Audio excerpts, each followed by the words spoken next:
부추와 이것을 함께 드시면 죽어가던 혈관이 살아나고 치매가 예방됩니다. 부추에는 항산화 성분과 각종 비타민, 칼슘, 칼륨 등의 미네랄 성분이 풍부하여 간 해독에 좋고 콜레스테롤을 낮추며 당뇨 예방과 조절에 도움이 되고 심혈관 질환을 예방하는 데에도 탁월한 효능이 있습니다. 부추가 건강에 도움이 된다는 사실은 많은 분들이 알고 계시지만 부추의 효능에 대해 자세히 알고 계신가요? 부추의 효능, 함께 먹으면 보약이 되는 음식과 부추를 드실 때 주의할 점, 그리고 부추의 특별한 조리법까지 모두 알려드릴게요. 같이 먹으면 좋은 음식 첫 번째는 두부입니다. 두부는 기본적으로 단백질이 풍부하며 리놀렌산, 레시틴, 피토스테롤 등의 성분이 풍부해서 몸 안에 콜레스테롤 수치를 낮춰주고 혈액순환을 원활하게 하여 동맥경화, 심근경색, 뇌출혈 등의 심혈관 질환을 예방할 수 있습니다. 그리고 두부는 체력과 근력을 유지하는 데 큰 도움을 주는데요. 바로 두부의 풍부한 단백질 때문이죠. 근육은 매일 일정량이 새로운 근육으로 대체되기 때문에 매일 단백질을 공급해줘야 하는데요. 우리 몸에 단백질을 공급해주기 위해 정말 유용한 음식이 두부인 것이죠. 또한 두부에는 콜린이 풍부한데 콜린은 알츠하이머성 치매를 예방하는데 탁월한 효능을 발휘합니다. 그리고 두부는 건강하게 장수하는 데 도움이 되는데요. 많은 과학자들의 연구 결과 건강하게 장수한 사람들의 특징이 식물성 단백질을 꾸준히 섭취했다는 사실을 발견했고 동물성 단백질을 식물성 단백질로 바꿔 섭취했을 때 사망의 위험성이 낮아진다는 연구 결과도 있습니다. 이런 두부와 부추가 만나게 되면 심혈관 질환을 예방하는데 시너지 효과가 나오게 됩니다. 부추에 풍부한 황화아릴 성분이 혈관 내의 노폐물을 제거해주고 나쁜 콜레스테롤도 녹여주는 효과가 있는데요. 그렇게 되면 혈액은 깨끗해지고 혈액순환이 원활하게 되어 심혈관 질환을 예방할 수 있습니다. 그리고 부추에는 칼륨이 풍부한데요. 칼륨은 혈관 내에 나트륨을 배출해주는 작용을 합니다. 나트륨의 농도가 높아지면 고혈압이 발생하고 증세가 심해지면 치매까지 유발할 수 있는데요. 부추의 칼륨이 나트륨을 배출해주어 혈관의 문제를 미리미리 예방하여 고혈압뿐만 아니라 혈관성 치매까지 예방하는 효과를 누릴 수 있답니다. 문제는 부추를 먹어 이렇게 혈액순환이 좋아진다 해도 혈관 내에 호모시스테인이라는 성분은 부추를 드시는 것으로는 해결되지 않습니다. 호모시스테인은 체내에서 메티오닌이 대사되는 과정에서 생성되는 아미노산입니다. 이 호모시스테인이 혈관에 쌓이게 되면 혈관을 손상시키고 혈액 응고를 촉진하므로 심혈관 질환이 급증할 수 있습니다. 그런데 이때 두부를 함께 드시게 되면 혈관 내 호모시스테인을 제거하는데 놀라운 효과를 볼 수 있는데요. 바로 두부의 풍부한 엽산이 호모시스테인을 몸 밖으로 배출해 주는데 탁월하기 때문이죠. 이 엽산이 호모시스테인을 다시 메티오닌으로 전환시켜 독성을 완화시킬 수 있습니다. 앞에 말씀드렸다시피 두부에 단백질이 풍부하다는 사실은 알고 계실 거예요. 그런데 단백질의 양이 고기보다 훨씬 많다는 사실은 모르셨죠? 나이가 들수록 고기가 소화가 잘 안 되어 잘 안 드시게 되는 분들이 많이 있습니다. 그리고 우리나라 성인들의 단백질 섭취량이 많이 부족하다는 통계 자료도 있습니다. 두부를 드시게 되면 부족한 단백질을 충분히 보충해 주어 근육을 튼튼하게 하는 데 도움이 되고 이는 관절염과 통증을 예방하는 데에도 도움이 되는 것이죠. 그리고 두부에는 이소플라본이란 성분이 많이 들어있는데요. 이소플라본은 칼슘의 흡수를 도와주고 뼈에서 칼슘이 빠져나가는 증상까지 막아주는 효능이 있습니다. 이런 효능으로 노년기 골다공증을 예방하는 데 큰 역할을 해줄 수 있죠. 다만 이런 두부는 찬 성질을 가지고 있어 몸이 찬 분들이 드시면 소화가 잘 안 될 수 있는데요. 부추와 함께 드시면 이런 문제를 해결할 수 있습니다. 부추는 따뜻한 성질을 가지고 있기 때문에 두부의 찬 성질을 중화시켜 줄 수 있습니다. 그럼 두부와 부추를 함께 드시는 방법 알려드릴게요. 먼저 두부를 면포에 담아 물기를 빼주며 으깨주세요. 으깬 두부와 잘게 썬 부추에 계란을 넣어 반죽을 해줍니다. 그리고 달궈진 팬에 기름을 넣어 주시는데요. 이때 기름은 오메가3가 풍부한 올리브유나 들기름을 사용해 주세요. 반죽을 넣고 잘 부쳐주면 두부 부추전이 완성됩니다. 두 번째, 부추와 함께 먹으면 보약이 되는 음식은 사과입니다. 부추를 사과와 함께 드시게 되면 사과의 풍부한 항산화 물질들이 혈관을 보호하고 유기산이 우리 몸의 신진대사를 촉진해 주어 몸속에 생성되는 발암 물질들을 몸 밖으로 빠르게 배출시켜 줍니다. 부추의 효능 중 가장 중요한 것 중에 하나가 바로 이 항암 효과인데요. 부추에 있는 다양한 영양 성분과 식이섬유, 항산화 물질들 덕분이죠. 부추에는 비타민 A, 비타민 C와 같은 항산화 물질이 풍부합니다. 이 항산화 물질은 세포를 손상시키고 염증을 유발하며 노화를 촉진하는 활성산소를 제거하는 역할을 해주고 암세포의 활성을 억제하는 효능이 있습니다. 특히 비타민 A는 면역체계를 강화시켜주어 우리 몸이 암세포와 싸워 이길 수 있는 힘을 높여주는 역할을 해준답니다. 세포를 손상시키는 주범에는 프리라디칼이란 물질이 있는데요. 프리라디칼의 체내 농도가 높아지면 암세포의 발생이 급격하게 올라가게 됩니다. 이런 나쁜 물질을 부추의 비타민 C와 비타민 E가 제거해 주어 암을 예방하는 효과가 있다는 것이죠. 그리고 부추와 사과에는 수용성 식이섬유가 많이 들어있는데요. 이 식이섬유는 소화 기능을 건강하게 유지할 뿐만 아니라 특히 대장암 같은 소화계통의 암을 예방하는 데 큰 도움을 줍니다. 그리고 식이섬유가 풍부한 부추와 사과는 혈당 관리에 도움을 주어 당뇨를 예방하고 개선하는데 큰 역할을 하는데요. 식이섬유는 혈관 내에 콜레스테롤을 배출하는 데 도움을 주고 당 성분이 장에서 천천히 흡수되도록 해주어 혈당이 급격히 오르는 것을 방지해 줍니다. 이렇게 되면 췌장에서 인슐린이 분비되는데 충분한 시간을 벌어주어 췌장이 혹사되는 것도 예방해 주는 것이죠. 그럼 부추와 사과는 어떻게 드시면 좋을까요? 먼저 각종 채소로 샐러드를 만들어 드실 때 부추와 사과를 채를 썰어 함께 드셔도 정말 맛있게 드실 수 있습니다. 그리고 부추와 사과를 함께 갈아서 주스로 만들어 드셔도 좋은데요. 만드는 방법도 아주 간단합니다. 먼저 잘 씻은 부추를 적당한 크기로 잘라주시고 사과도 가운데 씨를 빼고 적당하게 잘라줍니다. 믹서기에 넣고 물 1컵, 올리브 오일을 1스푼 넣어줍니다. 올리브 오일을 넣으면 부추의 영양 성분 흡수율을 몇 배나 올려줄 수 있습니다. 이렇게 넣고 갈아주기만 하면 부추 사과 주스 완성입니다. 세 번째, 부추와 함께 먹으면 보약이 되는 음식은 돼지고기입니다. 부추의 강력한 생명력은 지친 간을 되살리는데도 그 효능이 뛰어나 간에 쌓인 독소를 제거하는데도 효과적인데요. 부추에 함유된 베타카로틴과 클로로필 같은 간세포를 보호하고 간의 재생을 촉진해주는 역할을 해줍니다. 그리고 부추에 함유된 사포닌 성분은 지방간을 예방하고 간의 부담을 덜어주는데 많은 도움을 줄 수 있습니다. 또한 황화알릴이라는 성분이 풍부한데 이 성분은 간의 면역력을 강화해주고 간의 여러 질환을 예방해주는 효능이 있습니다.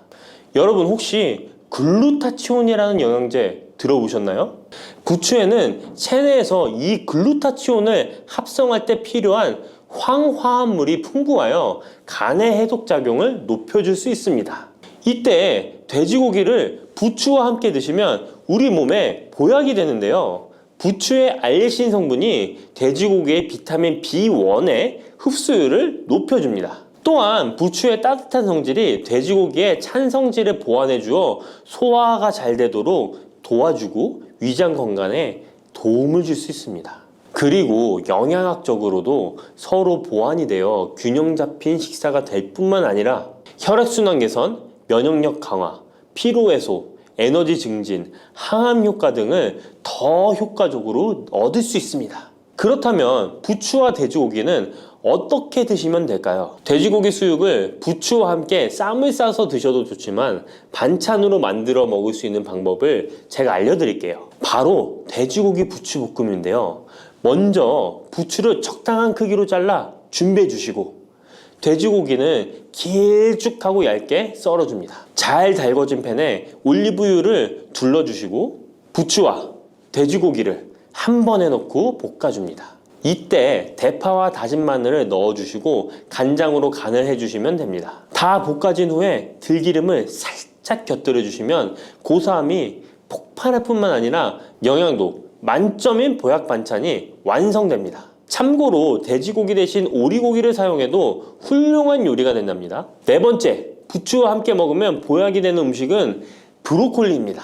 브로콜리는 세계 10대 슈퍼푸드 중 하나로 선정될 만큼 건강에 좋은 채소입니다. 브로콜리에는 항산화 물질인 비타민 E, 베타카로틴, 비타민 C 등이 풍부하게 함유되어 있어 혈관 속의 활성산소를 제거하여 세포의 노화를 방지하는 효과가 있습니다. 그리고 설포라판이라는 항암 성분도 풍부하여 암세포의 성장을 억제하고 암 예방에 효과적인 놀라운 식물이죠. 또한 비타민 A가 풍부하여 눈 건강에도 아주 좋은 효능을 발휘합니다. 이 비타민 A는 부추에도 풍부하여 함께 드실 때 시너지 효과를 누릴 수 있게 되는데요. 비타민 A는 로놉신의 합성을 도와 야맹증을 예방해주고 눈의 점막을 만들어내는 효능이 있어 안구 건조증을 예방하고 눈시림 증상을 완화시켜 줄 수 있습니다. 또한 비타민 C는 활성산소를 제거하여 안구세포를 보호해주고 눈의 혈관을 건강하게 유지시켜 주어 망막이 손상되는 것을 막아줍니다. 이런 효능으로 눈이 충혈되는 것과 통증을 완화시켜 줄 수 있습니다. 눈 질환 중에 황반변성은 노인의 실명 원인 1위로 매우 위험한 질병인데요. 부추와 브로콜리에 풍부하게 들어있는 비타민 E가 예방해 줄 수 있습니다. 황반변성은 안구의 급격한 노화로 인해 발생하는데 비타민 E가 노화를 막아주는 효능이 있어 황반변성을 예방하는 데 도움을 줍니다. 이 비타민 E는 비타민 C, 비타민 A와 함께 먹을 때 우리 몸에서 흡수율이 올라가는데요. 그렇기 때문에 부추와 브로콜리를 함께 먹으면 눈을 건강하게 하는데 높은 시너지 효과를 가질 수 있습니다. 그렇다면 부추와 브로콜리는 어떻게 드실 수 있을까요? 지금 바로 함께 먹는 특급 조리 방법을 알려드릴게요. 잘 씻은 부추를 적당 크기로 잘라 준비하고 브로콜리는 송이를 나누어 끓는 물에 부추와 함께 살짝 데쳐줍니다. 데친 부추와 브로콜리는 찬물에 헹군 후에 물기를 제거합니다. 간장, 식초, 설탕, 다진 마늘, 참기름을 섞어 양념장을 만들어 부추와 브로콜리를 골고루 묻혀줍니다. 마지막으로 통깨를 뿌려주면 맛있는 부추 브로콜리 무침이 완성됩니다.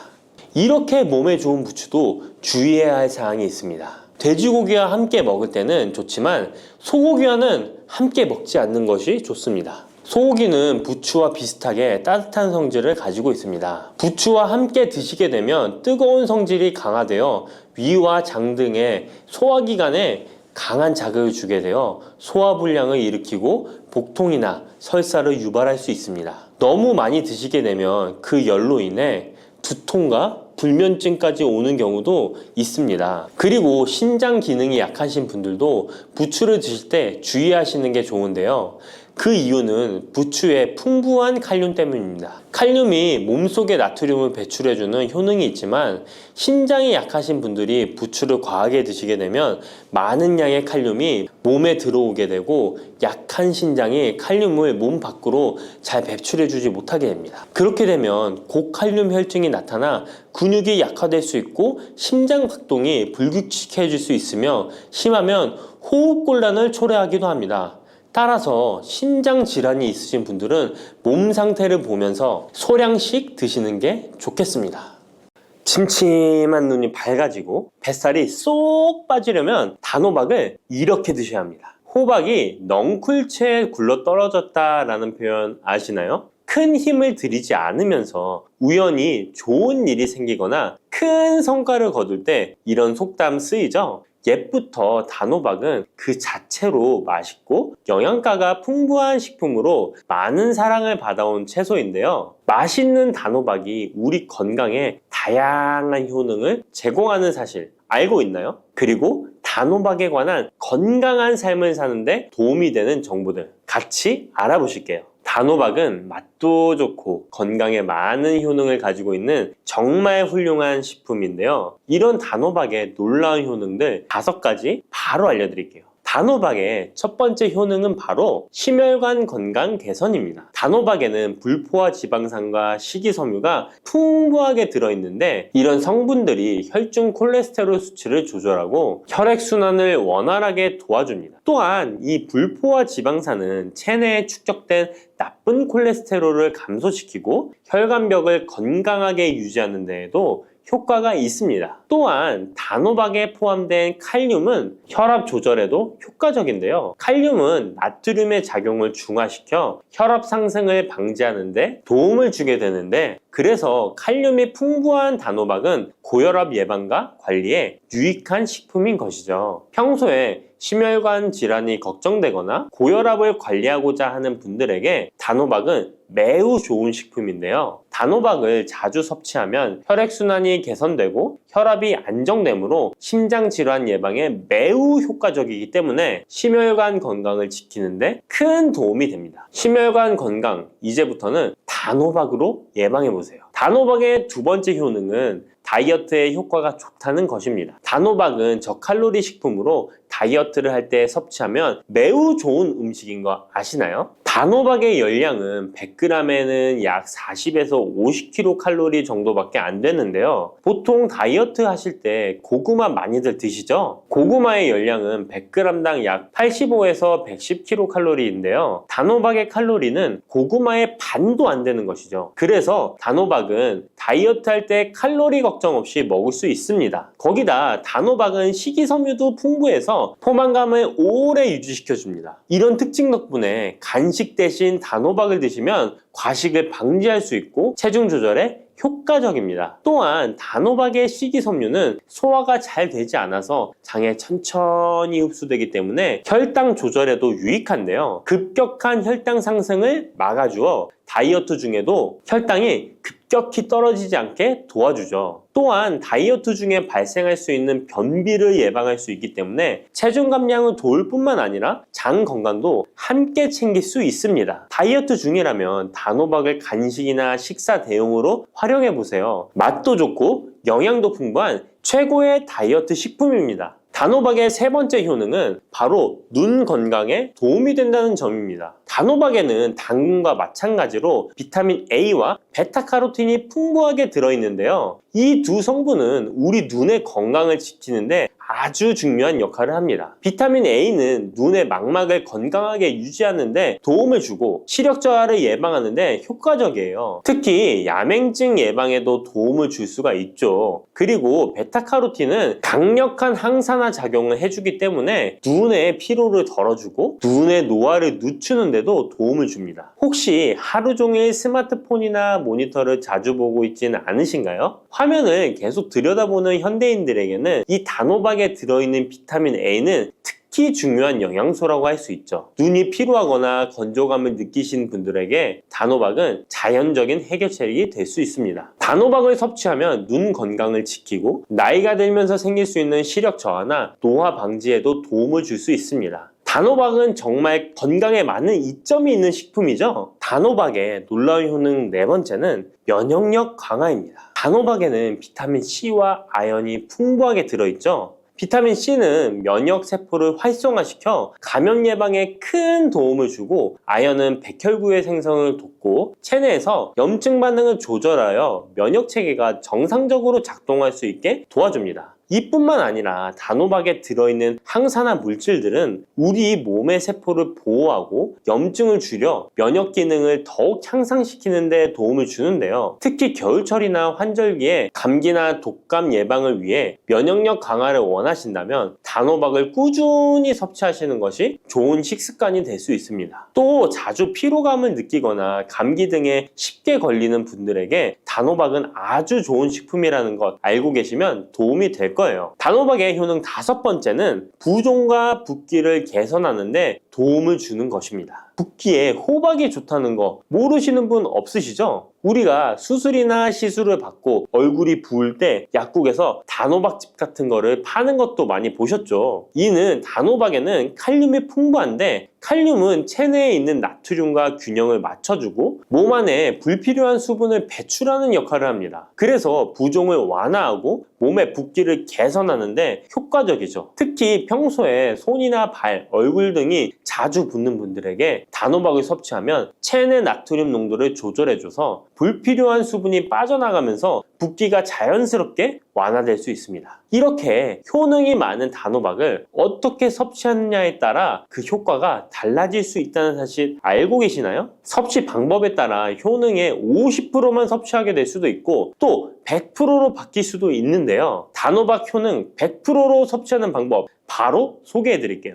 이 단호박 건강을 위해 섭취하는 방법 첫 번째는 껍질까지 섭취하는 것입니다. 단호박의 껍질은 과육과 견주어 봐도 손색 없을 정도의 많은 영양소를 포함하고 있는데요. 단호박의 껍질에는 대부분의 폴리페놀이 함유되어 있어 드실 때는 꼭 껍질까지 함께 드셔야 합니다. 단호박 껍질에는 단호박 속 알맹이에 없는 페놀산이 들어있는데요. 이 페놀산은 노화를 방지하며 혈액순환을 도와 심혈관 질환 예방에도 효과적입니다. 또한 껍질에는 비타민 A와 비타민 C, 항산화 물질들이 포함되어 있어 피부 건강과 면역력 강화에도 효과적입니다. 그래서 단호박을 섭취할 때는 꼭 껍질까지 함께 먹는 것이 좋은데요. 물론 껍질을 먹을 때는 꼭 깨끗하게 세척을 하고 농약이나 불순물이 묻어있지 않은지 잘 세척하고 확인하는 것이 매우 중요합니다. 그리고 껍질이 두껍고 질기게 느껴진다면 부드럽게 찌거나 껍질째 구워서 섭취하면 훨씬 더 편하게 먹을 수 있습니다. 단호박은 버릴 게 하나 없는 채소인데요. 호박잎도 몸에 매우 유익하다는 거 알고 계셨나요? 호박잎은 비타민 A, C, 칼슘, 철분이 풍부해서 뼈 건강에도 도움이 되고 또한 항산화 성분이 많아 체내 염증을 줄이고 소화 기능을 돕는 데에도 효과적인데요. 특히 피로 회복에 좋고 체내 독소를 배출하는 데 도움을 줍니다. 호박잎은 찜이나 볶음 등으로 다양하게 요리하여 섭취할 수 있습니다. 호박잎을 섭취하는 것도 단호박을 더 효과적으로 활용하는 좋은 방법이니 버리지 말고 꼭 같이 드셔보세요. 단호박을 먹을 때 호박씨를 빼놓을 수 없죠. 호박씨가 수면에 도움을 준다는 것 들어보셨나요? 호박씨에는 트립토판이라는 성분이 들어있어서 이 성분은 수면 개선에 큰 도움이 됩니다. 트립토판은 세로토닌과 멜라토닌으로 변환되는데 이 두 물질은 우리의 수면 리듬을 조절하는데 중요한 역할을 하죠. 그래서 불면증이나 수면의 질이 낮은 분들에게 호박씨는 정말 유용한 식품입니다.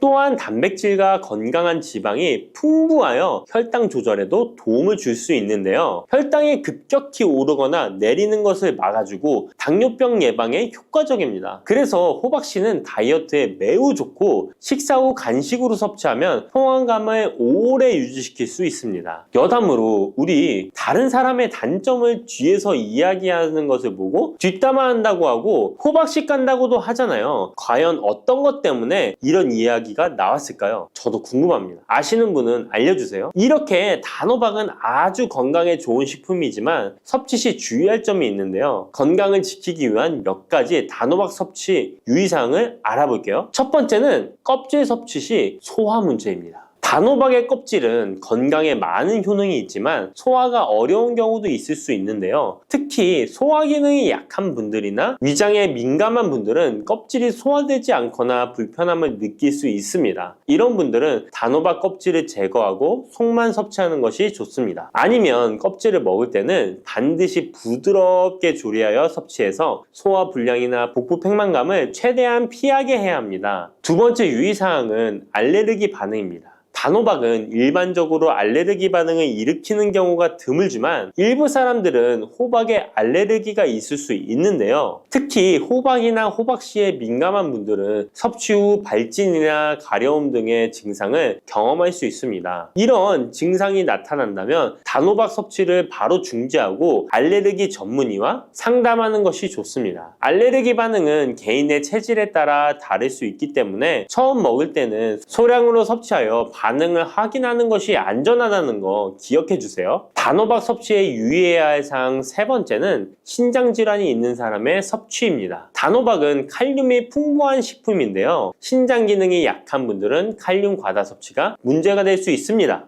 칼륨이 과잉 섭취되면 신장에 부담을 줘서 부종이나 혈압 상승 등의 문제가 발생할 수 있기 때문인데요. 신장 질환이 있는 사람은 칼슘 섭취를 조절해야 하므로 단호박을 섭취하기 전에 반드시 의사와 상담하는 것이 좋습니다. 신장에 문제가 있는 분들은 단호박 섭취 시에 본인에게 맞는 양을 조절하여 섭취해야 합니다. 네 번째, 단호박 섭취 시 유의사항은 다이어트 시 과잉 섭취입니다. 아까 얘기 드렸듯이 단호박은 다이어트에 유익한 식품이라고 했잖아요. 하지만 다이어트에 도움이 되는 단호박도 조리 방법에 따라 칼로리가 달라질 수 있습니다. 예를 들어 단호박을 버터나 크림 등 고칼로리 재료와 함께 조리하면 그만큼 칼로리가 높아져서 다이어트에 좋지 않을 수 있습니다. 다이어트를 하시는 분들은 단호박을 찌거나 구운 방법으로 조리하고 고칼로리 재료를 피하는 것이 건강하고 성공적인 다이어트를 위해서 꼭 필요합니다. 또한 단호박에 포함된 당분은 비교적 낮지만 당뇨가 있는 사람은 과도하게 섭취하지 않도록 주의해야 합니다. 마찬가지로 다이어트 중에도 혈당의 급격한 상승을 막기 위해 적당량을 섭취하는 것이 중요합니다.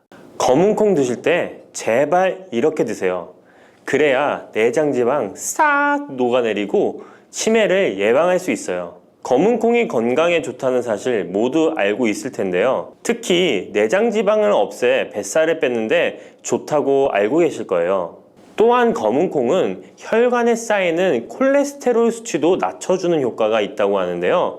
그래서 볶아도 먹고 밥에 넣어서도 많이 드시지 않나요? 근데 정작 우리의 뱃살은 빠지지 않고 콜레스테롤 수치도 낮아지지 않는데요. 그건 먹는 방법에 문제가 있기 때문이에요. 물론 검은콩은 몸에 좋은 역할을 하는 효능이 많이 있지만 어떻게 먹느냐에 따라 오히려 몸에 독이 될 수도 있고 반대로 효능을 극대화시킬 수 있는데요.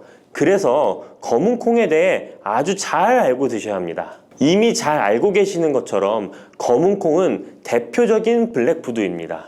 물론 검은깨와 흑미도 요즘 건강식으로 많이 찾으시는 식품이고요. 블랙푸드라는 게 말 그대로 껍질이 검정색이라서 블랙푸드인데요. 그렇다면 검은콩은 도대체 뭐가 그렇게 좋은 걸까요? 검은콩의 효능 중에 첫 번째는 항산화 효과입니다. 검은콩에는 플라보노이드라는 강력한 항산화 성분이 풍부하게 들어있는데요. 플라보노이드는 식물세포에 존재하는 물질로 항산화 작용을 통해 우리 몸에 산화 스트레스를 줄여주는 역할을 합니다. 산화 스트레스라는 게 뭐냐면 우리 몸의 세포가 손상되는 원인 중 하나로 이것은 환경적인 요인, 염증, 그리고 우리 몸의 자연적인 대사 과정에서 발생하는 스트레스라고 생각하시면 됩니다. 이런 산화 스트레스로 인해서 활성산소라는 물질이 생겨 세포 손상, 노화, 다양한 질병의 발병을 촉진할 수 있는 거죠. 그런데 검은콩에 들어있는 항산화제인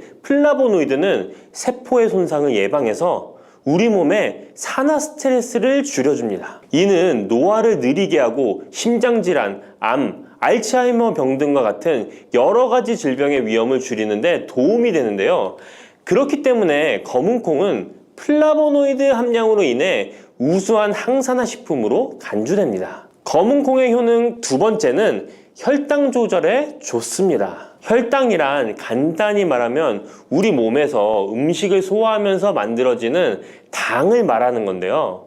이 당이 우리 몸의 에너지를 만드는데 꼭 필요하죠. 그런데 당이 너무 많아지면 몸에 나쁜 영향을 줄 수 있어요. 그래서 우리 몸은 당을 잘 조절해야 합니다. 그렇다면 검은콩이 어떻게 혈당을 조절하는 걸까요? 바로 검은콩 안에는 단백질과 식이섬유가 많이 들어있는데 단백질은 우리 몸을 튼튼하게 만드는 데 도움을 주고, 식이섬유는 포만감을 느껴지게 해서 먹는 양을 줄일 수 있게 도와줍니다. 여기서 식이섬유의 역할이 중요한데요. 식이섬유는 당이 너무 빨리 몸에 흡수되는 것을 막아줍니다. 이렇게 되면 당이 천천히 몸에 흡수되어 혈당이 급격하게 오르는 것을 막아주게 되는 거죠. 검은콩의 효능, 세 번째는 콜레스테롤 수치 조절입니다. 검은콩은 콜레스테롤 수치를 낮추는데 도움이 되는데요. 콜레스테롤은 우리 몸이 필요로 하는 지방 중 하나이지만 이게 너무 많으면 혈관을 막아 심근경색이나 뇌혈관 질환을 일으키는 원인이 되는 거죠. 근데 검은콩에 들어있는 식이섬유는 우리 몸에서 콜레스테롤을 흡수하는 것을 줄여주는 역할을 합니다. 그 중에서 특히 검은콩에 들어있는 용해성 식이섬유는 콜레스테롤과 결합하여 그것을 체외로 배출하는데 도움을 주는데요. 그것 말고도 검은콩에는 불포화 지방산이라는 건강한 지방도 풍부하게 들어있습니다. 이 불포화 지방산은 나쁜 콜레스테롤인 LDL 콜레스테롤을 줄이고 좋은 콜레스테롤인 HDL 콜레스테롤을 늘려주는 역할을 합니다. 이렇게 해서 심장 건강을 유지하는 데 도움을 주게 되는 거예요. 검은콩의 효능, 네 번째는 눈 건강에 좋습니다. 검은콩에는 눈 건강에 도움이 되는 여러 가지 영양소가 들어있는데요. 그 중에서도 루테인과 제아잔틴은 눈 건강에 특히 중요한 역할을 합니다. 루테인과 제아잔틴은 우리 눈의 황반 부분에 많이 있는 영양소인데 이 황반은 우리가 선명하게 볼 수 있게 해주는 중요한 부분입니다. 루테인과 제아잔틴은 이 황반을 보호해주고 밀도를 유지시켜 눈의 노화를 막아주고 블루라이트와 같은 유해 파장의 빛으로부터 보호하는 역할을 하게 되는 거죠. 특히 루테인과 제아잔틴은 황반병성이라는 눈 질환을 예방하는 데 도움을 주는데요. 황반병성은 우리가 나이를 먹으면서 발생할 수 있는 눈의 질환으로 이 증상이 심해지면 시력을 잃게 만드는 주요 원인 중 하나입니다. 검은콩의 다섯 번째는 뼈를 튼튼하게 해줍니다. 검은콩은 뼈 건강에도 도움이 되는 여러 가지 영양소를 함유하고 있는데요. 그 중에서도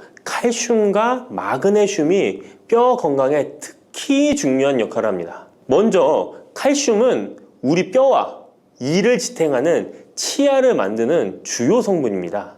또한 우리 몸의 다른 중요한 기능들, 예를 들어 심장 박동과 신경 전달에도 필요한 물질입니다. 이런 중요한 칼슘이 검은콩에는 풍부하게 들어있어서 꾸준히 섭취하면 뼈를 튼튼하게 해주는 게 탁월한 식품이라고 할 수 있는 거죠.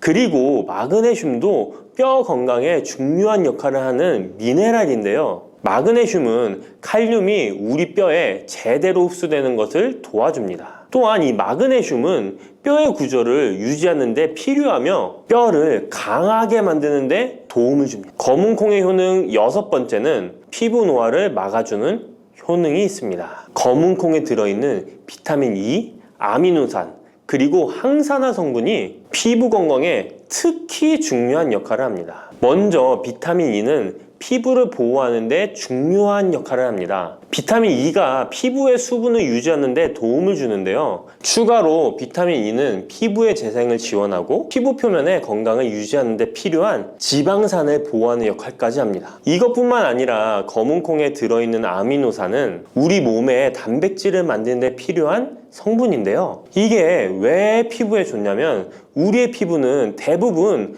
콜라겐이라는 단백질로 이루어져 있는데 바로 이 콜라겐은 피부의 탄력을 유지해 주는데 좋아서 항상 탱탱한 피부로 보이게 되는 거죠. 또한 검은콩에는 아미노산이 풍부하게 들어있는데요. 아미노산도 콜라겐 생성에 도움을 줍니다. 검은콩의 효능 일곱 번째는 치매를 예방하는 효능이 있습니다. 검은콩에는 오메가3 지방산이라는 불포화 지방산이 들어있는데요. 이 오메가3 지방산은 우리 몸이 스스로 생성하지 못하기 때문에 식품을 통해 섭취해야 하는 필수 지방산입니다. 근데 오메가3 지방산이 뇌 건강에 매우 중요한 영향이 있다는 게 포인트인데요. 뇌는 약 60%가 지방으로 이루어져 있고 그중 대부분이 오메가3 지방산인 DHA로 구성되어 있습니다. 바로 이 오메가3가 뇌세포의 막을 구성하며 신경 전달 물질의 생성과 기능에 관여하여 학습 능력과 기억력을 향상시키는 데 도움을 줍니다. 또한 오메가3 지방산은 뇌 염증을 줄이고 뇌세포를 보호하는 역할도 하는데요. 이것은 뇌 노화를 지연시키고 뇌 질환을 예방하는 데 도움을 주게 되는 거죠. 결국 오메가3 지방산은 치매 같은 뇌질환의 위험을 감소시키는데 효과적이라고 할 수 있습니다. 검은콩의 효능 8번째는 탈모 예방에 탁월합니다. 검은콩에는 모발의 성장에 필수 성분인 시스테인이 가득한데요. 이 성분들이 혈액순환에도 도움을 줘서 탈모도 예방이 되고 새치가 생기는 것도 막아주는 모발 건강에 정말 좋은 성분이라고 할 수 있습니다. 그러니까 나이가 들수록 꼭 드셔야 하는 음식이라고 생각하시고 드셔야겠죠. 근데 이런 어마어마하게 몸에 좋은 검은콩도 드실 때 주의해야 할 점이 있는데요. 아무리 좋다고 해도 과다 섭취는 안 되는 거 아시죠? 검은콩에는 피틴산이라는 성분이 들어있는데 이는 식물이 생장하는 과정에서 필요한 미네랄을 저장하는 역할을 합니다. 하지만 이 성분이 과도하게 섭취되면 우리 몸에서 필요한 미네랄인 칼슘, 철분 등의 흡수를 방해할 수 있습니다. 검은콩은 단백질과 식이섬유가 풍부하므로 잘 익히지 않고 먹으면 소화가 잘 되지 않을 수 있습니다. 요리하시기 전에 충분히 물에 불리고 완전히 익혀 드시면 되는데요. 하루 섭취 권장량은 50g 정도로 종이컵 1컵 정도 양이면 충분하다고 할 수 있습니다. 밥하실 때 특히 서리태 같은 검은콩 많이 넣어 드시잖아요. 오늘부터는 충분히 물에 불리고 무조건 많이 넣는다고 좋은 건 아니니 적당량을 잘 넣어서 드시면 좋겠습니다. 근데 검은콩 드실 때 다른 음식들과 같이 먹게 되는데요. 밥 지을 때 넣거나 다른 음식과 같이 먹기도 하는데 같이 먹으면 오히려 독이 되는 음식이 있다는 거 아시나요? 검은콩과 함께 먹으면 독이 되는 음식 첫 번째는 우유입니다. 유명한 검은콩 두유, 우유도 있는데 무슨 소리를 하시는지 하는 분들도 계실 거예요. 어떤 분들은 우유에 콩을 넣어서 이런 식으로 갈아서 드시는 분들이 있는데요. 이게 오히려 몸에 안 좋은 영향을 미칠 수도 있는 거죠. 왜냐면 검은콩과 우유를 동시에 섭취하면 피틴산과 칼륨 사이에 상호작용이 발생할 수 있는데요. 검은콩에는 피틴산이라는 성분이 들어있는데 피틴산은 식물이 생장하는 과정에서 필요한 미네랄을 저장하는 역할을 합니다. 이 성분은 우리 몸에서 필요한 미네랄인 칼슘, 철분 등의 흡수를 방해할 수 있습니다. 반대로 우유는 칼슘의 중요한 공급원이고 우리 몸에서는 칼슘이 뼈와 이를 구성하여 신경, 근육 기능, 혈액 응고 등에 꼭 필요한 성분이죠. 근데 피틴산이 풍부한 검은콩과 칼슘이 풍부한 우유를 같이 먹으면 피틴산이 칼슘의 흡수를 방해하여 우유의 영양소가 제대로 흡수되지 않을 수 있습니다.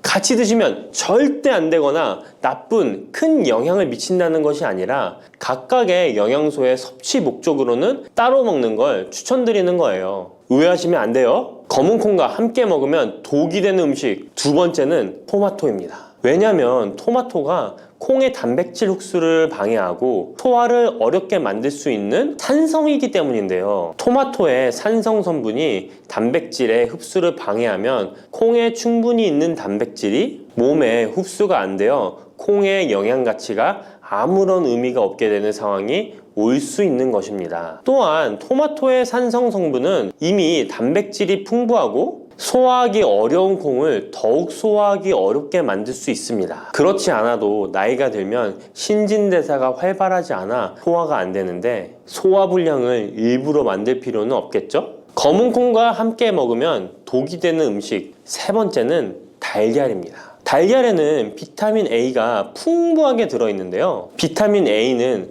우리 몸의 면역 시스템을 강화시키며 시력을 유지하는 데 필요하고 세포의 성장과 분열에 중요한 역할을 합니다. 그리고 검은콩에는 트립신이라는 아미노산이 들어있는데요. 트립신은 우리 몸에 단백질을 만드는데 필요한 중요한 구성 요소이며 신경 전달 물질인 세로토닌과 멜라토닌의 생산에도 필요한 아미노산입니다. 그런데 달걀의 비타민 A와 검은콩의 트립신이 함께 섭취되면 어떻게 될까요? 둘 사이에 화학적 상호작용이 발생하여 소화 과정에 영향을 미칠 수 있는데요. 이 상호작용은 단백질의 소화를 방해하거나 비타민 A의 흡수를 저해하게 되는 거죠. 트립신은 소화 효소의 활동을 저해하는 특성이 있습니다. 따라서 트립신이 풍부한 검은콩과 비타민 A가 풍부한 달걀을 함께 섭취하면 좋은 영양소를 흡수 못하는 결과를 가져올 수 있습니다. 앞으로는 무심코 검은콩과 같이 먹을 때 독이 되는 음식은 같이 안 드셨으면 좋겠습니다. 그렇다면 같이 먹을 때 궁합이 정말 잘 맞는 음식도 있지 않을까요? 정말 찰떡궁합인 음식들도 있습니다. 검은콩과 궁합이 정말 잘 맞는 음식, 첫 번째는 흰 쌀밥입니다. 이미 다들 밥에 검은콩 넣어서 드시잖아요. 밥하고 검은콩은 그만큼 궁합이 잘 맞는다고 알고 계신 거죠. 검은콩에 들어있는 식이섬유는 소화 과정에서 천천히 분해되고 흡수되어 장기간 동안 포만감을 유지시키는데 도움이 되는데요. 밥과 함께 섭취하면 이런 효과가 더욱 증가를 하게 돼서 다이어트에도 효과적이라고 할 수 있습니다.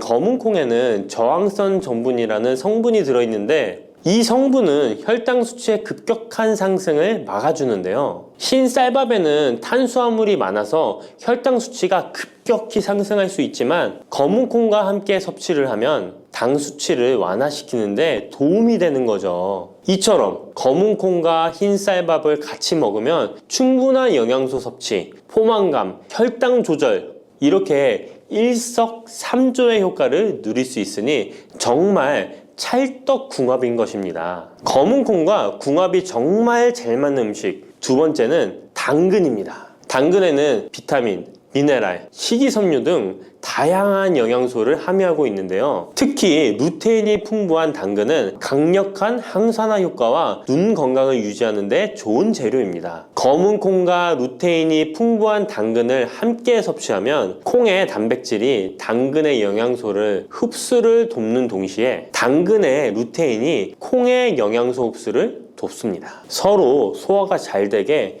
영양소 흡수가 잘 되게 도와주는 음식인 거죠. 당근 말고도 시금치와 같은 채소도 같은 역할을 하니 식사하실 때 당근이 들어간 음식이나 시금치 나물 같은 음식들과 같이 드시면 효과가 정말 좋을 거라 생각합니다. 검은콩과 궁합이 정말 잘 맞는 음식 세 번째는 닭고기입니다. 검은콩은 식물성 단백질의 좋은 원천이라고 잘 알고 있을 거예요. 근데 식물성 단백질은 동물성 단백질에 비해 필수 아미노산의 비율이 적은데요. 필수 아미노산은 우리 몸이 스스로 생산할 수 없는 아미노산으로 반드시 음식을 통해 섭취해야 하는 성분입니다. 닭고기는 동물성 단백질의 좋은 원천이며 모든 필수 아미노산을 골고루 함유하고 있습니다. 따라서 검은콩과 닭고기를 함께 섭취하면 두 가지 종류의 단백질이 서로를 보완하게 되는데요. 이렇게 함께 섭취하면 검은콩에서는 얻을 수 없는 필수 아미노산을 닭고기에서 보충할 수 있습니다. 반대로 동물성 단백질만을 섭취할 때보다 식물성 단백질의 섭취 비율을 늘려주는 것은 심혈관 건강에도 정말 좋은 효과를 볼 수 있습니다. 물렁한 복숭아 좋아하세요? 아니면 딱딱한 복숭아 좋아하세요? 사람들마다 본인이 좋아하는 복숭아의 종류가 따로 있죠. 백도, 황도, 천도, 요즘엔 신비 복숭아라는 것도 인기가 참 많은 것 같습니다. 냉장고에 뒀다 먹으면 달콤하고 부드럽고 향긋한 복숭아는 참 맛이 좋은데요. 여름철 대표 과일 중 하나인 복숭아도 함께 먹으면 의사들도 놀란 만큼 몸에 좋은 음식도 있고 또 복숭아도 잘못 드시면 우리 몸에 독이 될 수도 있습니다. 달콤한 과일인 복숭아는 당뇨 있는 분들이 꺼려하는 과일 중에 하나이기도 하는데요. 이 복숭아도 올바로 알고 드시면 당뇨가 있는 분들에게도 보약이 될 수 있습니다. 지금부터 복숭아와 함께 먹으면 보약이 되는 음식 그리고 복숭아 드실 때 주의할 점과 복숭아의 효능까지 모든 것 알려드릴게요. 여름 과일의 여왕이라는 별명을 가진 복숭아는 더운 날씨에 다양한 영양소와 수분이 많아서 피로 해소와 식욕 증진에 도움을 줄 수 있습니다. 특히 복숭아에는 우리 몸에 흡수가 빠른 각종 당류와 수분, 비타민, 구연산 무기질 등이 풍부하게 함유되어 있어 더위에 지친 몸에 활력을 불어넣어주며 수용성 식이섬유인 펙틴과 폴리페놀의 함량도 높아서 혈관 건강에도 좋은데요. 펙틴은 혈중 콜레스테롤 수치를 낮추는 데 도움을 주기 때문에 각종 심혈관 질환 예방에 도움이 됩니다. 또한 복숭아에 함유된 칼륨 성분은 나트륨 배출을 촉진하고 혈압을 낮추는 데 도움을 주기 때문에 고혈압, 동맥경화 등을 예방하는 데 도움이 됩니다. 풍부한 식이섬유는 장 건강에 좋은 역할을 주는데요. 소화를 촉진하고 배변의 양을 늘려 규칙적인 배변 활동에 도움을 주기 때문에 변비뿐만 아니라 장 건강 증진에도 도움이 됩니다. 특히 수용성 식이섬유는 장내 유익항균의 먹이가 되어 장내 환경을 개선하는 데 도움을 주어 장 건강과 면역력 증진에도 놀라운 효능을 발휘합니다. 또한 수용성 식이섬유는 위염, 위궤양을 예방하기도 합니다. 복숭아의 달콤함 때문에 당뇨가 있는 분들은 복숭아 먹기가 꺼려지시잖아요. 이제부터는 걱정 말고 드실 수 있을 거예요. 우선 복숭아는 달콤한 맛에 비해 혈당 지수와 혈당 부하 지수가 낮다는 사실 모르셨죠? 복숭아의 혈당 지수는 30에서 50 정도로 낮은 편입니다. 그리고 복숭아 100g, 복숭아 반쪽 정도를 먹었을 때 혈당 부하 지수는 3에서 5 정도로 낮답니다. 그렇기 때문에 당뇨가 있는 분들도 단단한 복숭아를 적당량 먹는다면 혈당에 큰 부담을 주지 않습니다. 게다가 복숭아는 다양한 항산화 성분이 풍부해서 당뇨 관리와 합병증 예방에도 도움이 됩니다. 특히 폴리페놀 성분은 인슐린 저항성을 개선하고 혈당 조절에 도움을 줍니다. 복숭아의 당뇨에 대한 효과는 연구 결과로도 입증되었는데요. 대한영양사협회에서 발표한 연구에 따르면 제2형 당뇨병 환자들이 12주 동안 하루에 200g 복숭아를 섭취했을 때 공복 혈당과 당화혈색소 수치가 감소했다고 밝히고 있습니다. 이 연구 결과는 복숭아가 당뇨 관리에 실질적인 도움이 된다는 걸 보여주고 있습니다. 다만 모든 복숭아가 당뇨에 좋은 건 아닙니다. 물렁한 복숭아는 좋지 않습니다. 조직이 단단해요. 체내에 소화되고 흡수되는 속도가 느린 딱딱한 복숭아를 드시는 것이 좋습니다. 단단한 복숭아를 드실 때 혈당이 급격하게 오르는 것을 막아줄 수 있습니다. 반면에 너무 물렁하고 당도가 높아 보이는 복숭아는 위험할 수 있습니다. 이런 물렁한 복숭아는 부드럽고 금방 소화되기 때문에 혈당을 급격하게 치솟게 만들 수 있습니다. 당뇨 환자의 혈당 관리에는 정말 치명적일 수 있어요. 혹시 복숭아 껍질을 함께 드시나요? 아니면 껍질은 버리고 부드러운 과육만 드시나요? 사실 복숭아 껍질에는 과육보다 무려 5배나 많은 식이섬유가 들어있습니다. 이 식이섬유는 당뇨 관리에 정말 중요한 성분입니다. 식이섬유가 풍부한 식품은 혈당 상승을 억제하고 인슐린 감성을 높여준답니다. 그래서 당뇨가 있는 분들은 복숭아를 껍질째 드시는 것이 좋습니다.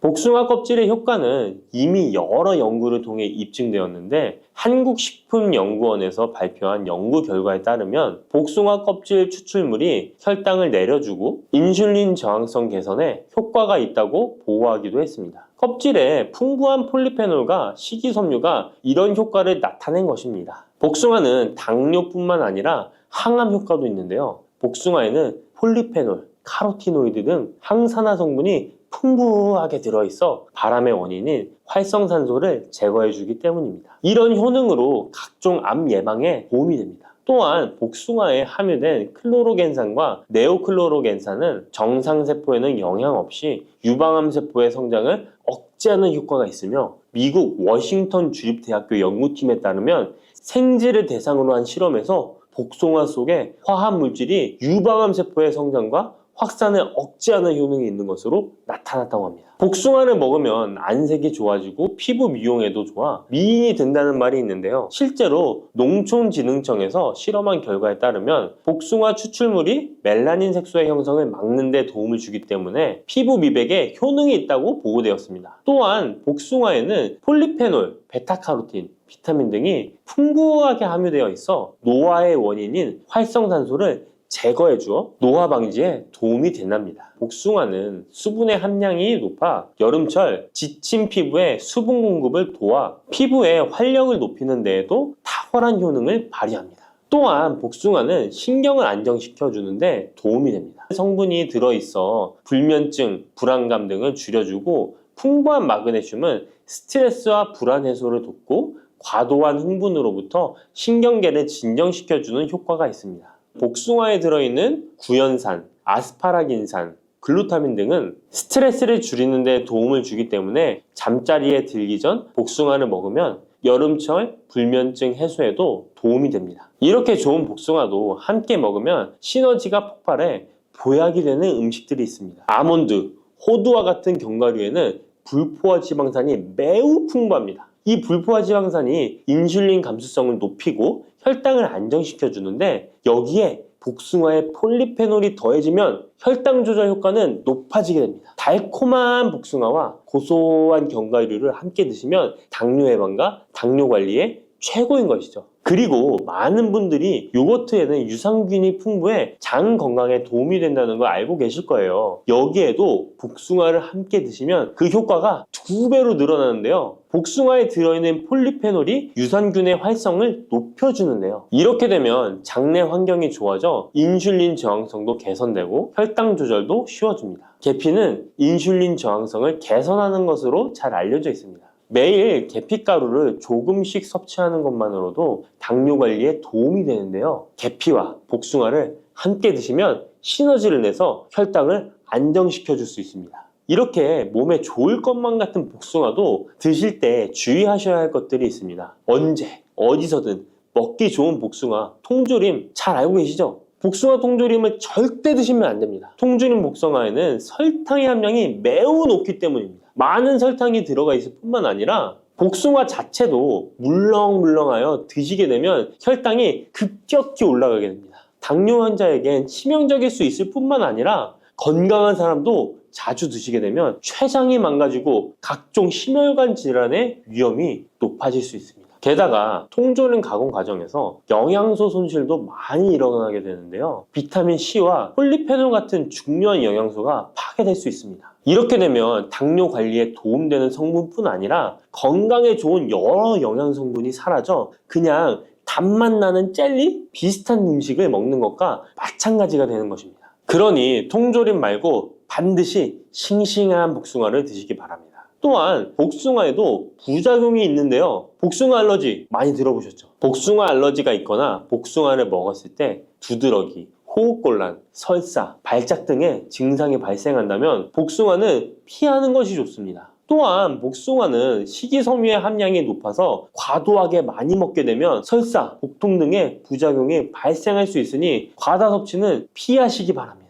지방 함량이 높은 음식과 함께 섭취하면 복숭아의 유기산이 지방 분해를 막아 배탈을 유발할 수 있습니다. 복숭아 씨앗에는 아미그달린 성분이 많이 들어있기 때문에 과다 섭취 시 사이안화물 중독에 의해 구토나 간 손상, 호흡곤란, 동공 확장, 현기증 등의 부작용이 발생할 수 있으니 복숭아 씨앗 섭취는 절대 하시면 안 됩니다. 복숭아 보관은 어디에? 어떻게 하시나요? 냉장고 아니면 상온에 보관하실 텐데요. 일단 복숭아는 구입한 당일이나 다음날 바로 드시는 것이 좋습니다. 상온에서 2에서 3일 정도 보관했다가 드시면 맛이 가장 좋습니다. 그런데 구매한 양이 많아 전부 못 드시게 되면 냉장 보관하시기 바랍니다. 냉장 온도는 5도 정도의 온도로 유지해 주는 것이 좋습니다. 너무 차갑게 하시면 단맛이 떨어질 수 있으니 추천드리지 않습니다. 그러면 냉장 보관한 복숭아는 바로 꺼내 먹어도 될까요? 시원해서 좋을 수 있지만 먹기 1시간 전에 꼭 상온에 꺼내 두었다가 드시는 것을 추천드립니다. 8도에서 13도 사이가 복숭아가 가장 맛있는 온도입니다. 상온에 잠시 두면 냉장고의 차가운 온도가 풀리면서 복숭아의 달콤함이 살아납니다.